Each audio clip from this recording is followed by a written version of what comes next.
তাহলে কি প্রকাশ্যে স্ত্রীর হাতেই থাপ্পড় খেলেন ফরাসি প্রেসিডেন্ট ইমানুয়েল ম্যাক্রো? দক্ষিণ পূর্ব এশিয়া সফরের অংশ হিসেবে স্ত্রীকে সাথে নিয়ে ভিয়েতনামে গেছেন ফ্রান্সের প্রেসিডেন্ট ইমানুয়েল ম্যাক্রো। সেখানেই ঘটেছে এই ঘটনা, যা সামাজিক যোগাযোগ মাধ্যমে ভাইরাল হয়েছে।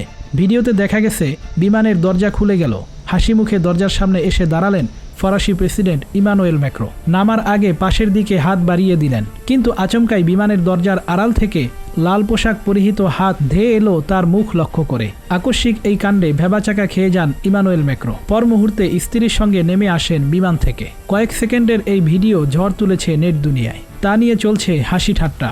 প্রশ্ন উঠেছে, তবে কি স্ত্রীর হাতে থাপ্পড় খেলেন ফরাসি প্রেসিডেন্ট? তবে কি এই দম্পতির মধ্যে ঝগড়া চলছে? যদিও এই ব্যাপারে প্রথম কোনো মন্তব্য করতে চায়নি ফরাসি প্রেসিডেন্টের কার্যালয়। পরে এই ভিডিওটি ভুয়া বলে দাবি করা হয়। তবে ফরাসি সংবাদ মাধ্যমগুলো দাবি করে ভিডিওটি ভুয়া নয়, আসল। ম্যাক্রোর এক ঘনিষ্ঠ ফরাসি সংবাদ মাধ্যম BFM টিভিকে জানিয়েছেন, প্রেসিডেন্টের দক্ষিণ পূর্ব এশিয়ায় সফর শুরু করার আগে স্বামী স্ত্রীর মধ্যে ঝগড়া হয়েছিল। তবে তা ছিল নিতান্তই দাম্পত্য কলহ। তার জেরেই বিমানবন্দরে ওই কাণ্ড ঘটেছে বলে দাবি করেন তিনি।